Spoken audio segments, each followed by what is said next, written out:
हरे कृष्ण कृष्ण कृष्ण हरे हरे, हरे राम राम राम हरे हरे, हरे कृष्ण कृष्ण कृष्ण हरे हरे, हरे राम राम राम हरे हरे, हरे कृष्ण कृष्ण कृष्ण हरे हरे।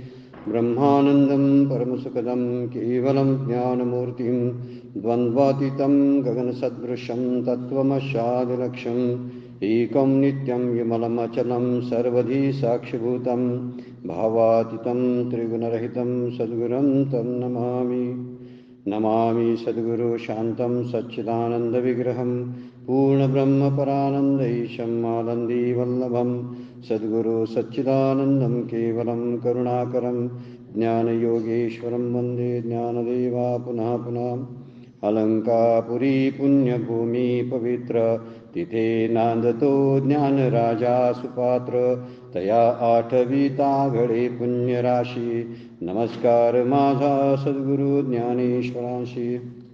सर्व संतांना वंदन, सद्गुरूंना वंदन. तुम्हा आपल्या सगळ्यांना वंदन करून आजच्या सेवेला सुरुवात. आजच्या चिंतनासाठी आपण काल विचार केला होता 18 नंबरच्या श्लोकाचा. विद्या विनयन संपन्ने ब्राह्मण्य गवी हस्तिनी शुनीचैव चश्वपाकेच पंडिता समदर्शना. त्यावरती 2-3 उव्या माऊलीने मांडलेल्या आहेत. आणि समत्व कसं असतं चित्ताचं, म्हणून ते सर्व योगाचं सार आहे असं माऊली सांगतात. समत्व चित्ताचे ते सार जाण योगाचे, जेथे मन आणि बुद्धीचे ऐक्य अति. माऊलींची उभी आहे 12व्या अध्यायामध्ये. ज्या ठिकाणी मन आणि बुद्धींचं ऐक्य पावतं तिथंच समत्व नांदत असतं, अन्यथा नांदणार नाही. मन एका बाजूला भरकटत असेल आणि बुद्धी एका बाजूला असेल, मन जर इंद्रियांची संगत करीत असेल तर बुद्धी एकाकी पडते. बुद्धीला संगत मनाची लागते आणि मन आणि बुद्धी एक झाले की जो काम होतं त्याला परमार्थ म्हणायचा. साधना त्यावेळी सुरुवात होते. नाहीतर मन एका बाजूला भटकत असतं आणि ते इंद्रियांच्या नादाला लागलेलं असतं. बुद्धी बिचारी असते, ती एकाकी होते. कारण खरं तिचं जी निष्ठा असते बुद्धीची ती परमतत्वाशी असते. जवळ कोण असेल देवाच्या तर बुद्धी असते, कारण ती सात्विक वृत्तीची असते आणि म्हणून ती जवळ असते. म्हणून बुद्धीला ज्यानं आपलंसं केलं, बुद्धीनं ज्यानं परमार्थ केला त्यांचा परमार्थ तडी जातो. म्हणून बुद्धिनिश्चय आत्मज्ञान ब्रह्मरूप भावी आपण असं माऊली बोलतात. बुद्धीच्या निश्चयानंच आत्मज्ञानाची प्राप्ती होते, मनाच्या निश्चयानं नव्हे. मन निश्चयच करणार नाही, इंद्रिय निश्चयच करणार नाहीत. त्यांची कामं आपल्याला प्रपंचात गुंतवण्याचीच आहेत. मायेची खरी रूपं तीच आहेत. मन आणि ही इंद्रिय, तीच माया, त्यांच्याद्वारेच आपल्यावरती प्रभाव टाकत असते. बुद्धीला जर बुद्धी आणि मन जरी एक झाले तर तिथं समत्व असतं. असं कालच्या श्लोकामध्ये आपण पाहिलेलं होतं. एक भेद तरी देखावा, जरी अहंभाव उरला होवावा, तो आधीच नाही आगवा आता विषय काय. जर अहंकार अगोदरच निघून गेला असेल तर कोणता भेदभाव राहणार आहे. हे वेगळं ते वेगळं अशी प्रतिबिंब शिल्लक राहत नाहीत. प्रतिबिंब निघून गेले की ते बिंबरूप होतात असं सांगायचं आहे त्याला. त्यामुळे ते म्हणतात की ब्रह्म आणि जीवाचं जे ऐक्य आहे ते मूळचं आहे आणि त्यामध्ये काय बनवावं लागत नाही. ज्ञान प्राप्त करायची गोष्टच नाही आहे. प्राप्त करायची गोष्ट काय असेल तर चित्तशुद्धी प्राप्त करून घ्यायची आहे, बाकी काही करायचं नाही. म्हणून साधना काय करायची, श्रवण का करायचं, अभ्यासवर्ग कशासाठी, ब्रह्माची प्राप्ती करून घेण्यासाठी, ज्ञानप्राप्तीसाठी नाही तर चित्तशुद्धीसाठी असतात. चित्तशुद्धी झाली की जे दिसायचं ते दिसायला लागतं. ज्याच्यावर पडदा होता तो पडदा गेला की तो चित्तशुद्धी झाली की पडदा जातो, आणि पडदावरून गेलं की दिसायचं ते दिसायला लागतं. मग ते होतच ना अगोदर. तिथं का आणलं आपण, नाही आणलं. सूर्य अगोदर होताच, ढगांना आडवा आलेला होता.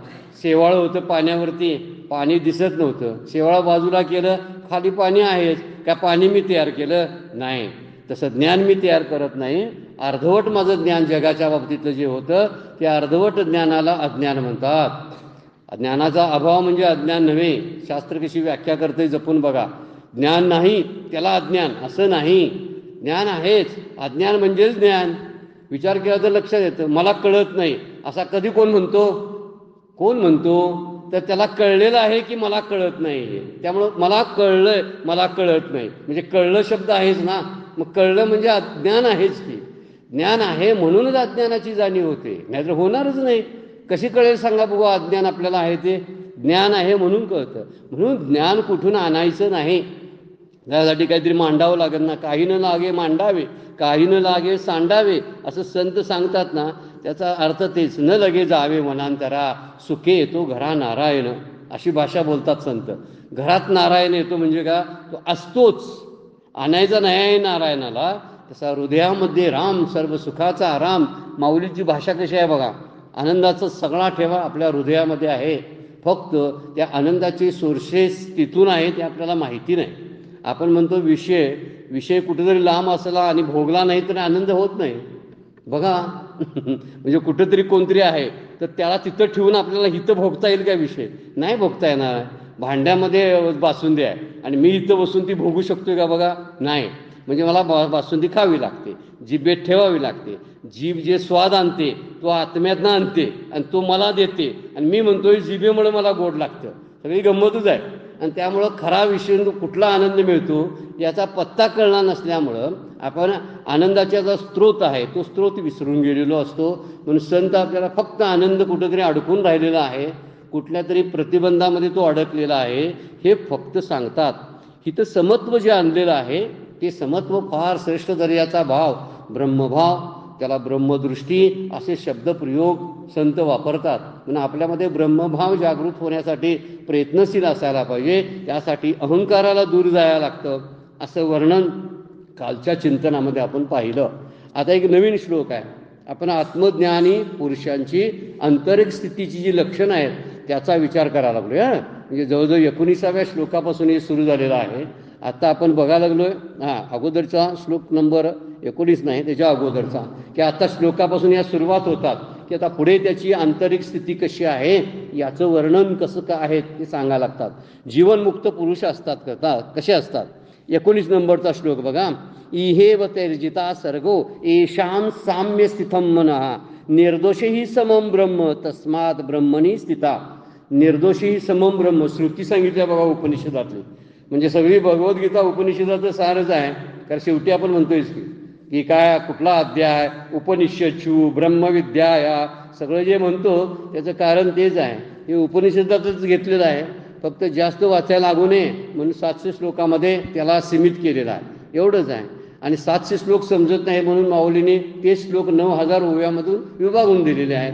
एवढा फरक झालेला आहे. ते मराठीमध्ये सांगितलेलं आहे. इहेव तर्जिता. इहेव म्हणजे आताच, जीवनपणी ते ते ते तर्जिता, तैर्जिता. जिता म्हणजे जिंकणं, ते जिवंतपणे जिंकलं पाहिजे. ते म्हणजे काय, तो संसार जो आहे ना तो जिवंतपणे जिंकणारे सर्गो, संपूर्ण संसाराला सर्गो शब्द वापरलेला. येषां साम्य स्थितम म्हणा, अंतःकरणाची समता प्राप्त झालेली असते. म्हणजे अंतःकरणाच्या समतेत ते स्थित होतात ज्ञानीपुरुष, संसाराला जिंकून अंतःकरणाच्या स्थितीत. निर्दोषी समम ब्रह्म, त्या ब्रह्माचं वर्णन केलंय. निर्दोष आहे, सम आहे, असं 2 शब्दांनी वर्णन केलं.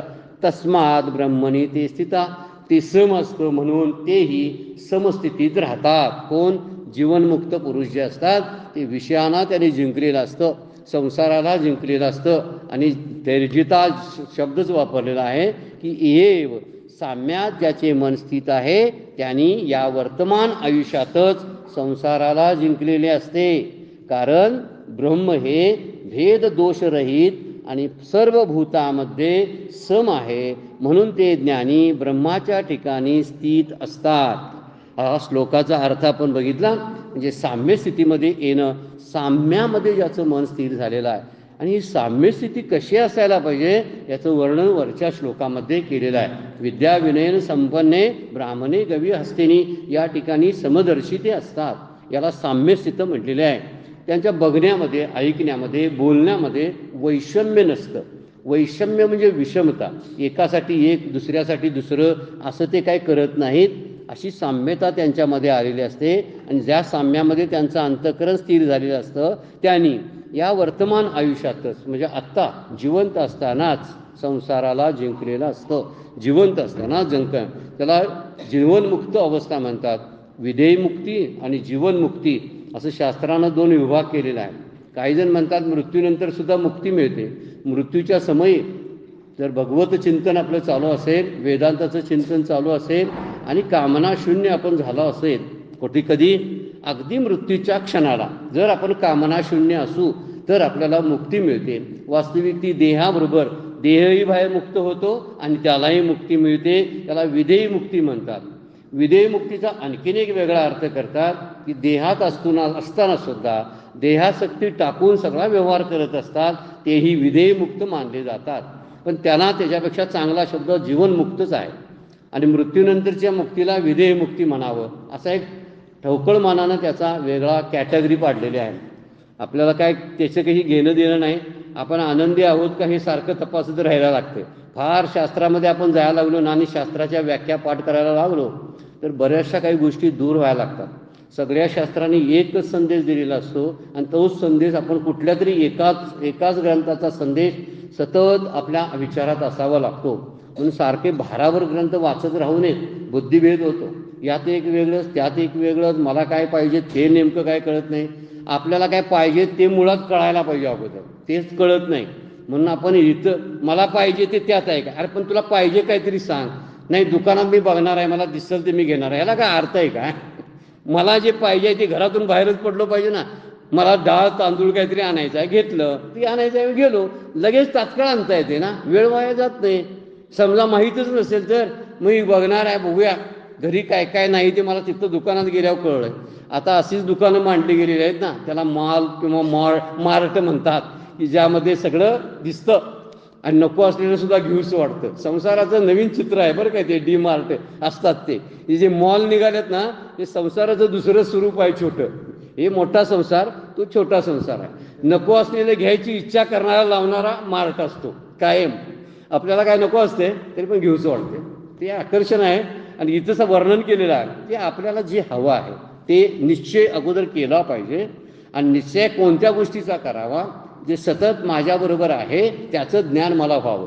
जे माझ्याबरोबर येणार आहे तेच मला प्राप्त करायला पाहिजे. बघा विचार कसा आहे.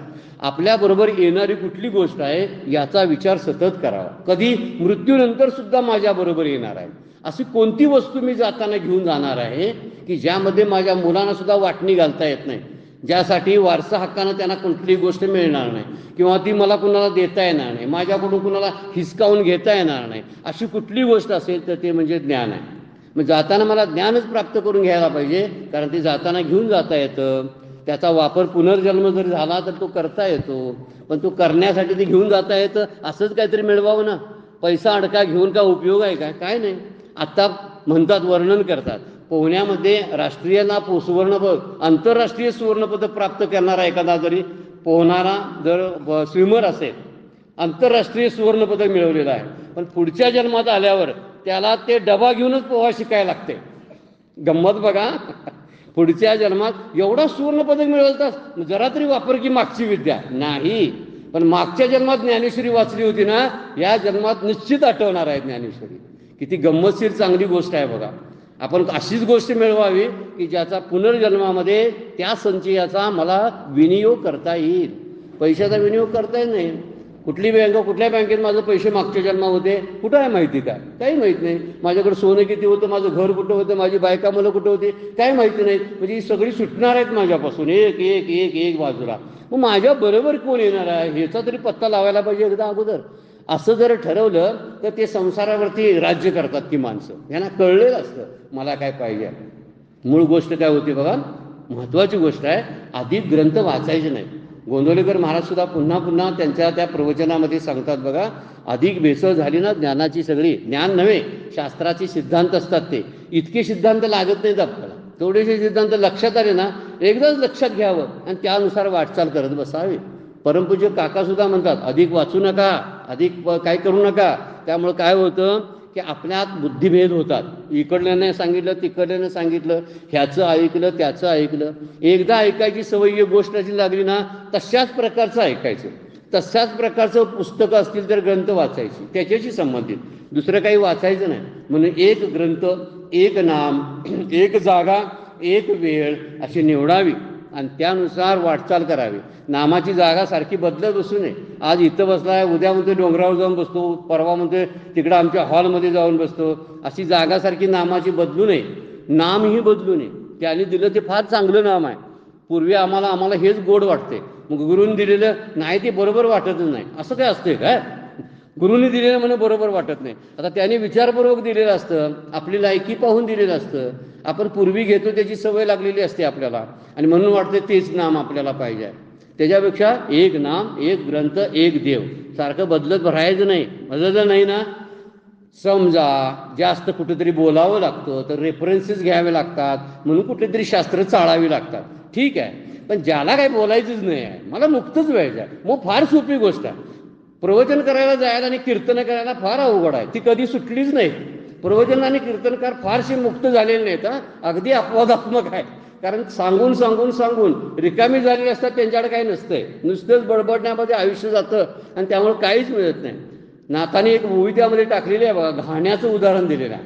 घाणा नुसता खटखट खटखट खट सारखा करत असतोय बघा, पण त्याला काय मिळते दिवसभर? घाणा जो ऊसासाठी पिळायसाठी टाकलेला असतो, कर कर कर कर कर कर रात्रंदिवस वाजत असतो, पण एक सुद्धा ऊसातला रसाचा थेंब त्याच्या काय मुखात कधी पडत नाही. तसा प्रकार त्या बऱ्याच वेळा अपवादात्मक असतील, कोण काय माहीत नाही, पण प्रवचन कीर्तनकारांचा आणि उपदेश करणाऱ्या लोकांचा फार मोठा भरणा आहे, ऐकणाऱ्यांची फार संख्या कमी आहे. परवा ते वर्णन एक जर्मनीतलं आलेलं होतं की आपल्यातले योगासनं जी आहेत ती योगासनं शिकून बरीचसे लोक आता तिकडे तरबेज झालेले आहेत, आणि प्रत्येकाने आपल्या आपल्या वर्ग काढलेले आहेत योगासनाचे. इतके शिक्षक झाले, त्यांची लोकसंख्या अगोदर कमी आहे, शिक्षकच जास्त लोकांच्या पेक्षा. आता शिकवायचं कुणाला हा मुद्दा आहे. तसं आहे, कीर्तनकार आणि प्रवर्गांची संख्या भरमसाठ आहे, भरमसाठ आहे, पण ऐकायला माणसं नकोत काय? माणसं असली तरी काही नाही बोलवून आणतात बऱ्याच वेळा. मग त्यासाठी पुकारायचं, अगोदर गाड्या फिरतात, मग त्या गाड्या फिरवून लोकांना बोलवून आणायचं, असले महाराज तसले महाराज, त्यांचे ते काय काय असतात ते माळा बिळा त्या विकत घ्या, ती पुस्तकं विकत घ्या. काय सगळा बाजार आहे. हा बाजार बरा, त्याच्यापेक्षा शांत प्रपंच केलेला बरा. त्यांच्या नादाने लागण्यापेक्षा शांतपणे प्रपंच करावा, काय उपयोग आहे त्याच्यापेक्षा. म्हणून म्हटलंय जास्त भाराभर ग्रंथ वाचत बसायचे नाहीत. हे झालं ते आता करतो, ते झालं ते करतो. जे पंचदशीमध्ये सांगितलंय तेच उपनिषदामध्ये 10 उपनिषद आपली प्रसिद्ध आहेत, धरून चालूया, ज्याच्यावरती आचार्यांनी भाष्य केले, ज्याच्यावरती परमपूज्य काकांनी भाष्य केले, अशी 10च उपनिषद आहेत. 10 उपनिषदापेक्षा आणखीन परत दुसरी उपनिषद कशाला बघायला जायची? एक उदाहरण, प्रत्येक उपनिषदामध्ये एकच तत्वज्ञान सांगितलंय, सगळीकडे एकच तत्वज्ञान आहे. मग आता सगळीकडे आहे तर सगळीकडे का वाचतोय आपण?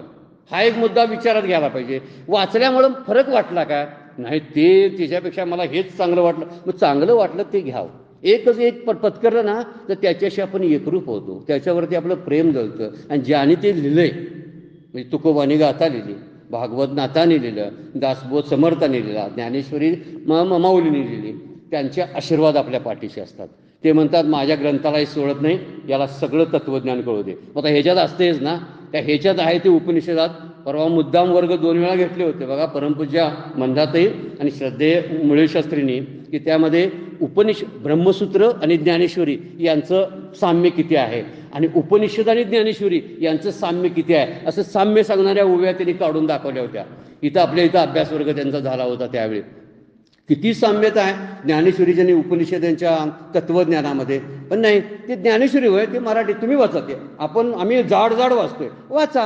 वाकडं तिकडं तोंड करून श्लोक कसे वाटेल तसे म्हणायचे, ते बरोबर येत नाहीत, उगाच म्हणायचं म्हणून म्हणायचे. शिकवणारं कोण असते सांगा? कोण नाही, आपला म्हणून म्हणायचं, आणि त्या आपल्या पद्धतीने अर्थ काढत बसायचं. मग त्यातून काय असेल? कशाला तळमळ करायची? किती सोप्या भाषेमध्ये दिलंय बघा. पण ती सोपी भाषा नको वाटते, कारण लोक मला नावे ठेवतील सोपा अभ्यास करतात म्हणून. चला, त्यानुसार मग अवघड अभ्यासामध्ये जाते. या अवघड अभ्यास करायचा आणि अवघड भाषेत लोकांना सांगायचं. अवघड जे सोपं असतं ना, अवघड आहे ते अवघड भाषेत सांगणं ह्याच्यासारखं दुसरं सोपं काय नाही ना. आणि जे अवघड असतंय ते सोपं करून सांगण्या इतकं दुसरं अवघड काय नाही. हा एक मुद्दा आहे त्यामधला.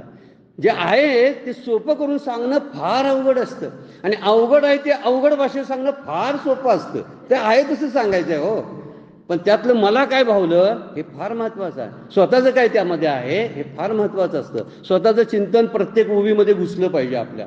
मग आपण दासबोध वाचू, गाथा वाचू, काय वाचायचं, उपनिषद वाचू, स्वतःचं तत्वज्ञान त्यामध्ये स्वतःला कळलं पाहिजे. अरे हाच प्रसंग माझ्या आयुष्याशी संबंधित आहे बघा, असा आहे, हां मला आता कळला.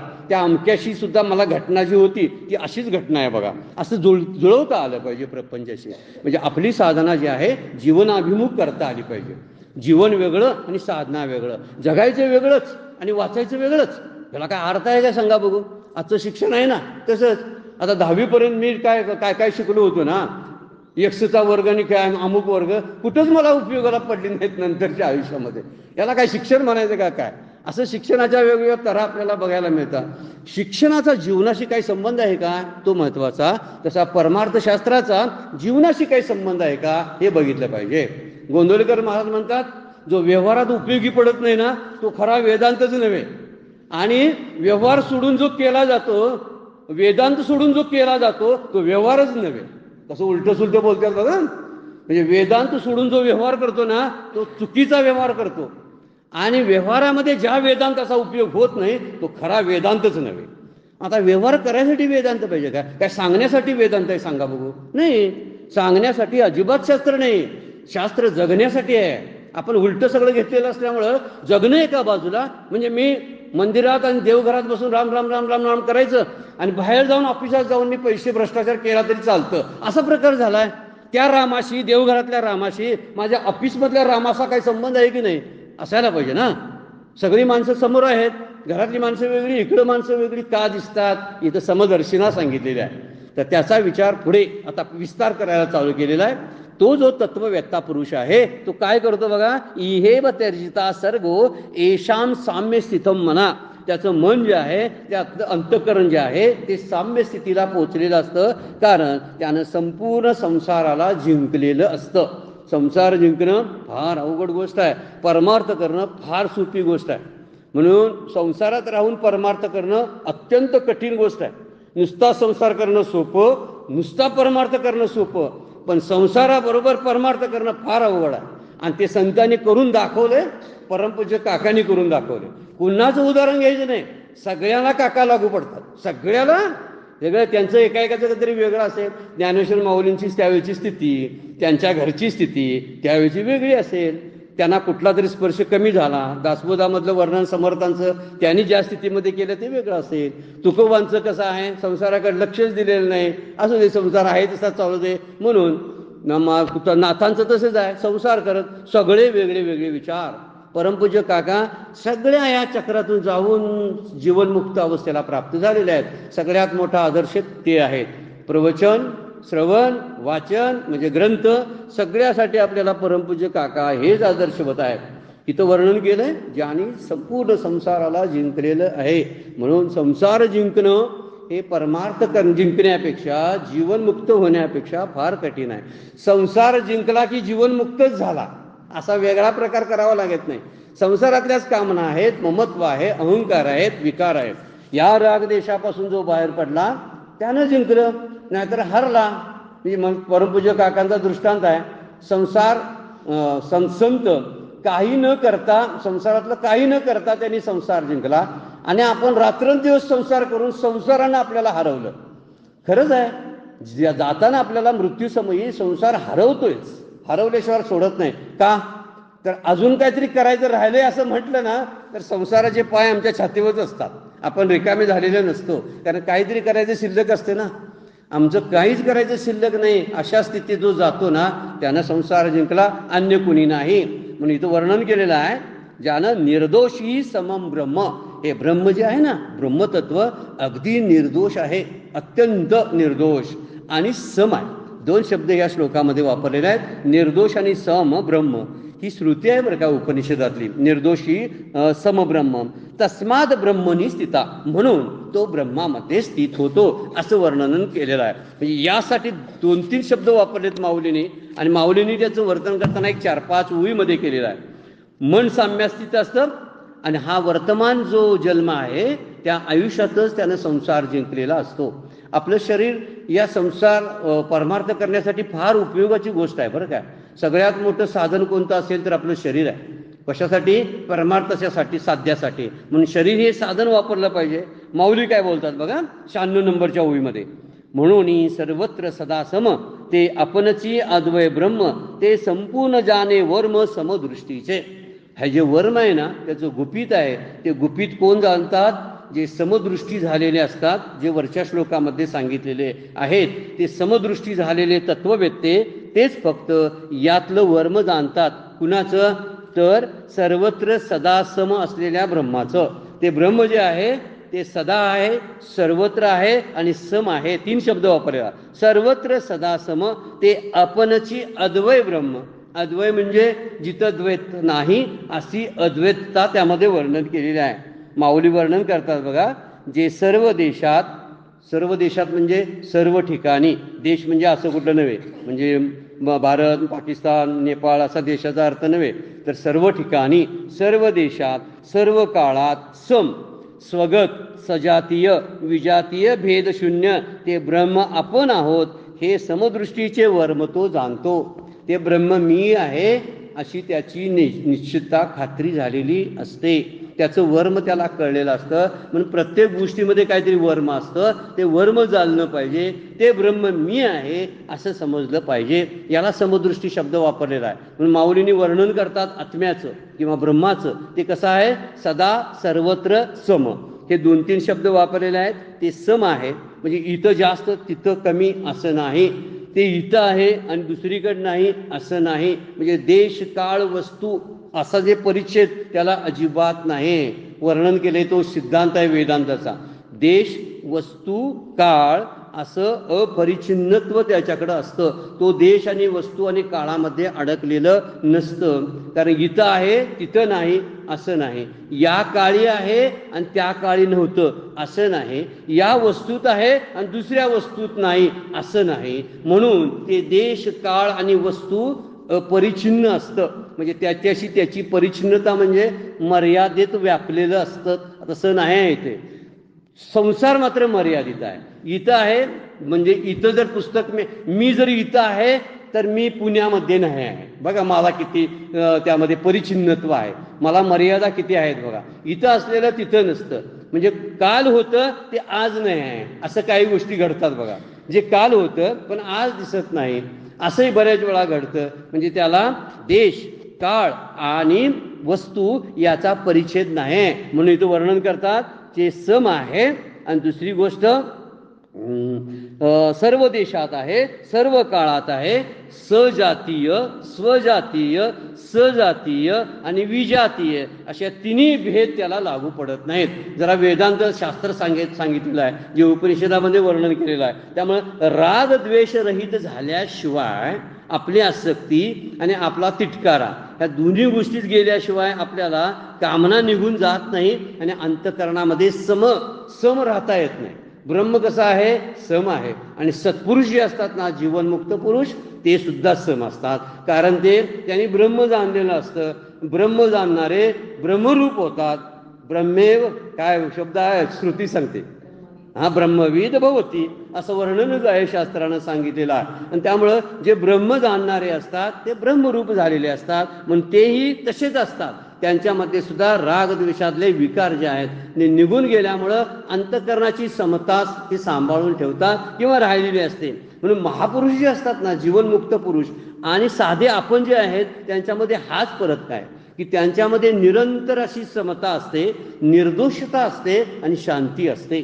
आणि आपल्यामध्ये अशांती असते, आपल्यामध्ये दोष असतात आणि आपल्यामध्ये विषमता असते. बरोबर त्याच्या विरोधात शब्द आमच्याकडे सगळे आहेत. आम्ही विषम नेहमी वागत असतो. आमच्यामध्ये सतत दोष असतात. पण ब्रह्मामध्ये, ब्रह्म शब्दाचा अर्थ देव, भगवंतामध्ये काही दोष नाही आहेत. भगवंत निर्दोष असतात, भगवंत सम असतात. आणि भगवंत कसे असतात? त्यांच्यामध्ये शांती असते. आणि ही शांती फक्त ह्या महापुरुषांच्या मध्ये असते. कारण त्यांनी द्वंद्वापासून स्वतःला बाजूला काढलेलं असतं. निंदा स्तुती मान अपमान सुखदुःखांचा परिणाम त्यांच्यावरती होत नाही, आमच्यावरती होतो. म्हणून आम्ही सम राहत नाही. आम्हाला निंदा आणि स्तुती सम वाटत नाही, सुख आणि दुःख सम वाटत नाही. त्याचं कारण आहे की आपण त्याला लावलेलं आहे काय की कामना आमची चिकटून असते त्याची, आपली इच्छा असते त्याच्याशी चिकटून. त्यामुळं ही इच्छा पूर्ण झाली तर सुखी आणि ही इच्छा अपूर्ण राहिली तर मी दुःखी असं आम्ही ठरवलेलंच असतं. त्यामुळं माझी समताच राहत नाही. आपण विषम समजतो. आणि माऊली तरी बोलतात, 2ऱ्या अध्यायामध्ये वर्णन केलं समदुःखे काय सुखी संतोषानं यावे. दुःखी विषादान भजावे, लाभालाभ न धरावे मना माझे, सुखदुःखे समे कृत्वा लाभालाभो जयाजयो. हा जो श्लोक सांगतो ना, याच्यामध्ये समत्व जे सांगितलेलं आहे सुखदुःखातलं, लाभ आणि अलाभ म्हणजे लाभ आणि हानी यामधलं समत्व सांभाळता आलं पाहिजे आपल्याला. कारण ते होतच असतं. जसा लाभ झालेला असतो तशी हानी पण होत असते. आणि हानी आणि लाभ हे माझ्यापुरतेच मर्यादित असतात. सुख आणि दुःख माझ्यापुरतीच मर्यादित असतात. माझी बायको गेली तर मलाच दुःख होतंय, इतरांना नाही. बरेच वेळा असंच होतंय. कदाचित घरातल्या मुलांना आनंद झाला असेल, किती दिवस झालं प्यारलिशीमुळे आई झोपलेली होती, सारखं रजा काढून यायला लागते, बघायला लागते, गेली काय रिकामं झाला असं मनातल्या मनात सुद्धा वाटत असेल. आपल्याला वाटते ती रडायला लागलेली आहेत. रडत वगैरे काही नाहीत बरं काय, ती ते लाजून रडत असतात माणसं, की कोणतरी काहीतरी म्हणतील म्हणून डोळ्यातनं पाणी आणायचं असंही वाटत असतं. किंवा आपला आधार गेला म्हणून बरं रडत असतात. आता कोण पेन्शन बंद झाली, ते होता तोवर बरं होतं असंही होतं. तो काहीतरी करत होता, भाज्या आणून देत होता, आता तो गेला म्हणून दुःख. बरं काय, दुसरं काही कारण नाही. गेला म्हणजे मला जो आधार होता तो गेला. बरेच वेळा सगळेजण म्हणतात माझा आधार तुटला. म्हणजेच काय, आधार आहे म्हणून तो जाऊ नये असं वाटत होतं, बाकी काही नाही. जर तो आधार देत नसता ना तर तो जाऊ दे नाही तर राहू दे, माझ्यासाठी काही उपयोग नसतो. त्यामुळं कुणी कुणाचं काही नसतंय हा जो सिद्धांत आहे. आपण वर बोलतोय पण खरंच आहे ते कुणाकुणाचं काही नाही, कुणी कुणाचं काही नसतं. तर इथं समत्व जे आहे हे समत्व संतांच्या ठिकाणी फार महत्वाची गोष्ट त्यांच्याकडे असते, की हे महापुरुष जे असतात निरंतर समता, निरंतर शांती, निरंतर निर्दोषता त्यांच्यामध्ये नांदत असते. निरंतर शब्द तिन्ही ठिकाणी वापरला. त्याचं कारण आहे कधी आहे आणि कधी नाही असं नाही त्यांचं. सतत निरंतर म्हणजे काय, सतत असतं, शांत असतात ते. आणि त्यामुळं त्यांच्यावरती निंदास्तुतींचा परिणाम होत नाही, आपल्यावर निंदास्तुतींचा परिणाम होतो. आपण जर सवयीच लावायची झाली असेल तर हा अभ्यास आपल्याला तपासायसाठी एक पाठशाळा आहे, ती म्हणजे माणसात फिरणं, माणसात राहणं. फार सुंदर आहे. मी केलेला परमार्थ जर तपासायचा असेल ना तर नावं ठेवणाऱ्या माणसातच मिसळायचं आपण, मग कळते आपल्याला. माझं ज्ञानेश्वरी वाचलेली पचली काय नाही, बघूया जरा. सुख दुःखे समे कृत्वा पाठ करून जमला असेल सकाळी तर आता माणसात जाऊन बघ जा. श्लोक पाठ आहे, नुसता पाठ असून चालेल? जा. सुख आलं तर सम राहता येते का बघ, आणि दुःख आलं तरी समता ठेवता येते काय बघ. मग श्लोक पाठ नसला तरी चालतोय. श्लोक कशाला पाठ पाहिजे सांगा बघू. मला राहायचं आहे समत्व, तर मग सुखदुःखे समे कृत्वा जर शब्द वापरला असेल तर हिथं निर्दोष असं समब्रह्म असा शब्द वापरला असेल तर त्याचा विचार आपल्यालाही करता आला पाहिजे ना. आपण काय करतो की आपल्या लागून घेत नाही आपल्याला परमार्थाची सिद्धांत.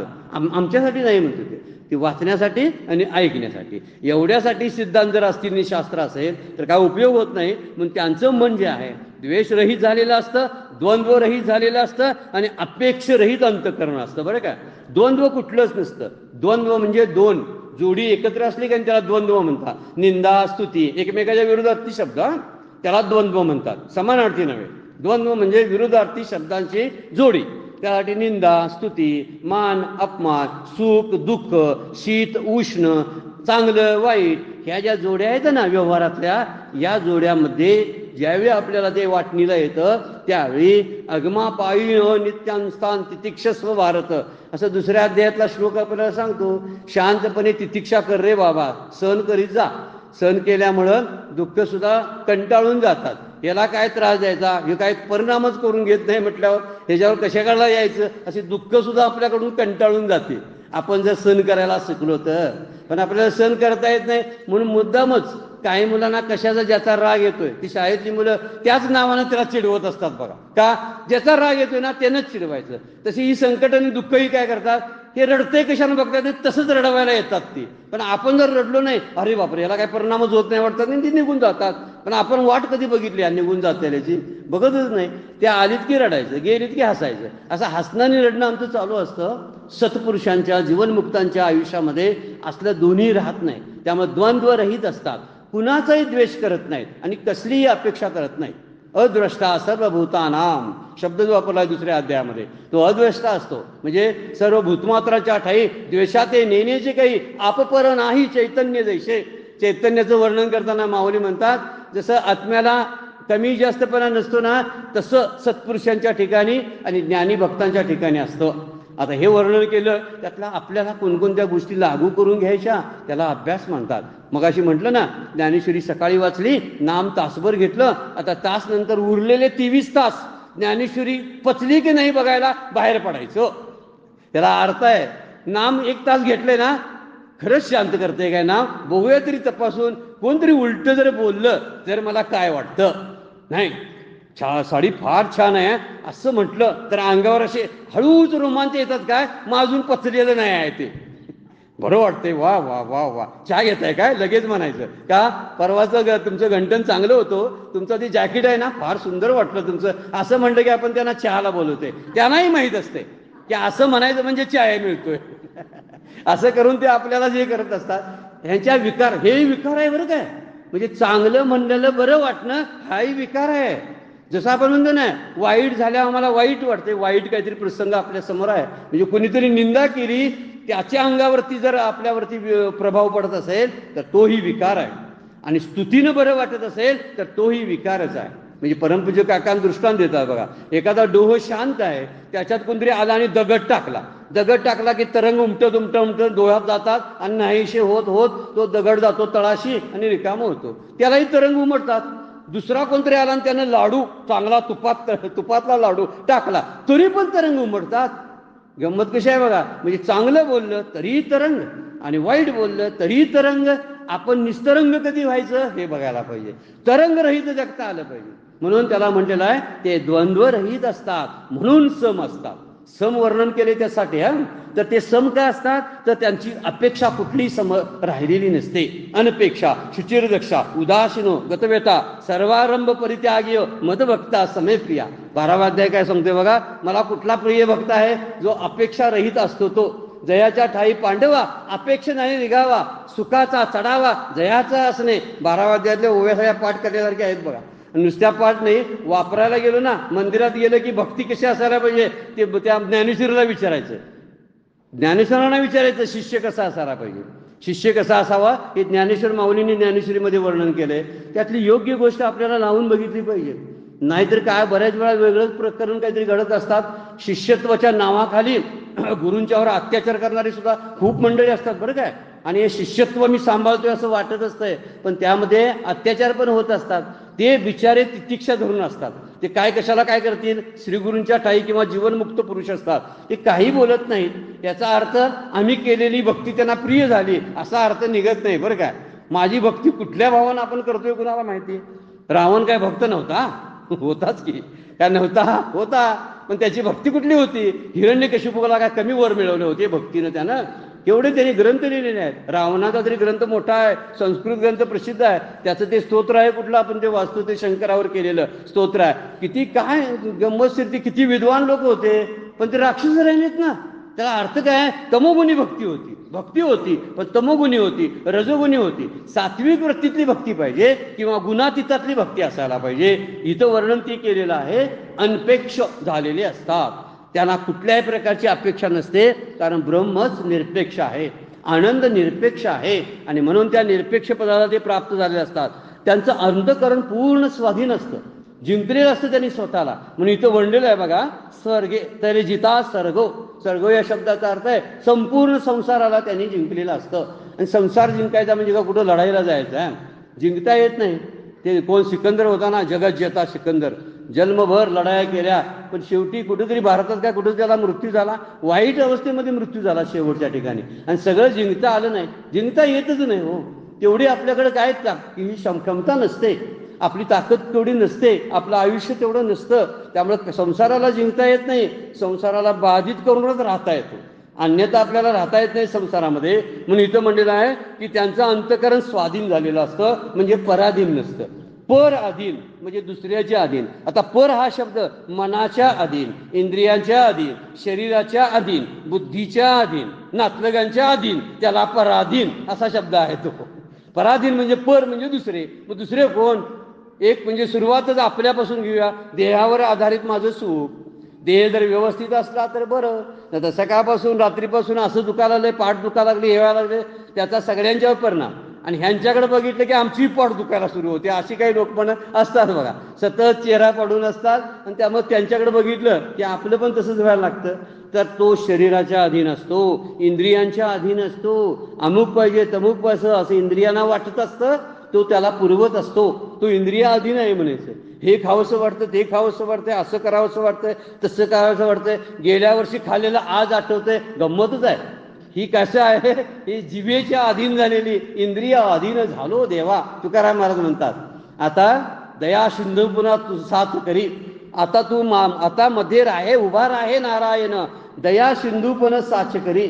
आता माझ्या आणि त्या विषयांच्या, माझ्या इंद्रियांच्या आणि विषयांच्या मध्ये देवा तूच येऊन उभा राहा, म्हणजे ते ग बसतील. तुकाराम महाराज म्हणतात दोघांच्या मध्ये देवालाच आणावा लागतो, त्याशिवाय इंद्रिय कबूत येत नाहीत. हे जे जीवनमुक्त असतात समत्वाला का पोचतात माहिती आहे, तर त्यांनी या जो पराधीन त्यांचं जीवन नसतं, तर ते अवलंबून कुणावरही नसतात. पण सुखासाठी जोपर्यंत आपण लाचार होतो ना, तोपर्यंत आपण ते ज्ञान प्राप्त केलेलं नाही, किंवा देवाचा वरती अढळ विश्वास आपला नाही असं समजायला पाहिजे.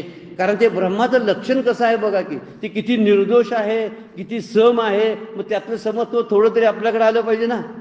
निष्कलम निर्मलम शांतम असं त्याचं वर्णन श्रुती करते.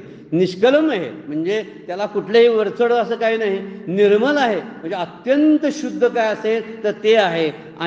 आणि शांत, अत्यंत शांतीची पै शांती निवृत्ती दातार, ज्ञानेश्वर माऊलींचा अभंग आहे. इतकी पराशांती त्यांच्याकडे असते की त्यामुळं त्यांना काही करणं असं काही शिल्लकच राहत नाही, त्यामुळे ते पराधीन नसतात. म्हणून ब्रह्म हे सम असतं आणि म्हणून ते ब्रह्मामध्ये स्थित झालेले असतात. हेच वर्णन केलेलं आहे. ते म्हणतात हे संपूर्ण जाणे वर्म समदृष्टीचे, त्यांनी या समदृष्टीचं वर्म जाणलेलं असतं. म्हणून सर्वत्र सदा सम असलेलं अद्वय ब्रह्म जे आहे त्या अद्वय ब्रह्मामध्ये स्थित असतात म्हणजे स्थिर होतात. स्थिर तिथंच का होतात, तर ब्रह्म स्थिर आहे म्हणून.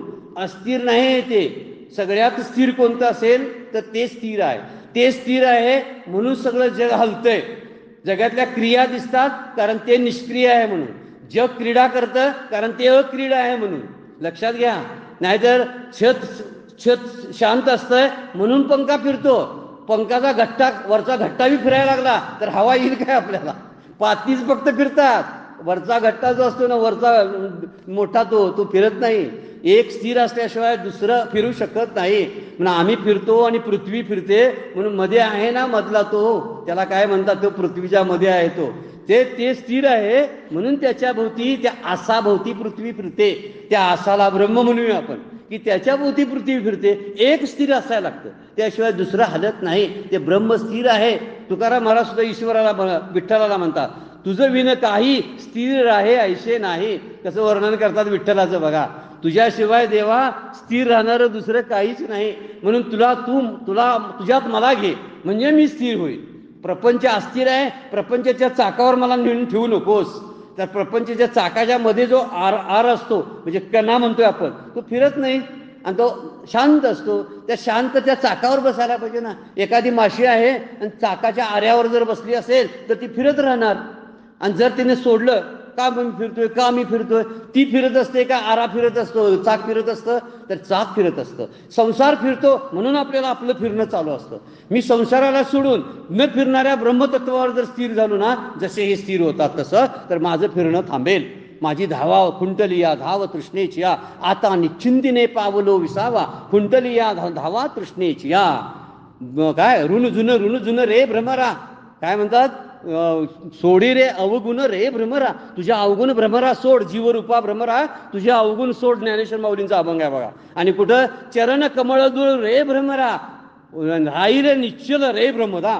कुठं राहतो निश्चलपणाने, त्या चरण कमळावरती भगवंताच्या, तिथंच तू स्थिर होशील. कारण ते ब्रह्मतत्व आहे. ब्रह्मतत्वाच्या ठिकाणी तू स्थिर हो भ्रमरा, म्हणजे तू शांत होशील. आता चाकावर, संसाराच्या चाकावर फिरतो आणि चाक फिरतो तसं हा फिरतो. फिरण्याची जर आपल्याला अनुभव घ्यायचा नसेल आणि स्थैर्याचा अनुभव घ्यायचा असेल, माऊली बोलतात ब्रह्मामध्ये ते स्थित असतात. त्यांनी ब्रह्मचातलं वर्म जाणलेलं असतं आणि त्यामुळं हे ब्रह्म असं निष्कलम आहे, निर्मलम आहे, सम आहे, शांतम आहे. तर रामकृष्ण परमहंस म्हणतात जगामध्ये एकच शब्द आहे जो उष्टा झालेला नाही, तो म्हणजे ब्रह्म. काय वर्णन करतात बघा. जगामध्ये एकच शब्द आहे की जो उष्टा झालेला नाही. मग आम्ही म्हणतो उष्टा का झाला नाही, अवाच्य आहे म्हणून. अवाच्य म्हणजे काय, त्याला बोलताच येत नाही. ज्यावेळी बोलता येतंय त्यावेळी ते ब्रह्मात नसतं. ब्रह्माचं वर्णन करतात ना लोक, प्रवचनकार कीर्तनकार कोण किंवा शास्त्र वर्णन करतात, थकलेत, श्रुती नेती नेती म्हणते म्हणून झोपली. श्रुतीनं सुद्धा हार पत्करली आहे, मला त्याचं वर्णन करता येत नाही. तुझं स्थूल म्हणू के सूक्ष्म रे, स्थूल सूक्ष्म एक गोविंद रे. वर्णन तुझं आणखीन काय म्हणतात, वर्णन फार आहे, सुंदर आहे माऊलींच्या अभंगामध्ये. त्याला काय स्थूल म्हणावं का सूक्ष्म म्हणावं म्हणताच येत नाही, म्हणजे त्याचं वर्णन करता येत नाही, म्हणून ते अवाच्य आहे. अवाच्य म्हणजे बोलता येत नाही, बोलता येत नाही म्हणजे शब्दात पकडता येत नाही, शब्दानं ज्याचं वर्णन करता येत नाही म्हणून ते जिभेनं उष्टच होत नाही. कशी गंमतशीर गोष्ट आहे बघा. ते उष्टच नाही, सगळ्या गोष्टी उष्ट्या होतील, पण ब्रह्म कधी उष्ट होत नाही, कारण त्याचं वर्णन करता येत नाही, म्हणून त्याला सम म्हणलेलं आहे. तर आता सर्ग शब्द एक श्लोकामध्ये वापरलाय, माऊलीने वेगळ्या अर्थानं वापरलेला आहे. म्हणून आत्मतत्व जे आहे ते अद्वय ब्रह्म आहे, कारण सुख दुःखात उच्च नीच भावामध्ये हे सत्पुरुष सुद्धा स्थिर झालेले असतात. मोहानं दृष्टी विचलित होते, पण हे निर्मोही झालेले असतात, त्यामुळे यांचा मोहच गेलेला असतो. मोहाच्या दलदलीतून बाहेर पडलेले असतात, कुठलीही आकर्षण यांच्यावरती प्रभाव टाकत नाहीत. हे पाहिजे ते पाहिजे असं वाटायला लागलं की आपण अस्थिर झालो म्हणून समजायचं बघा.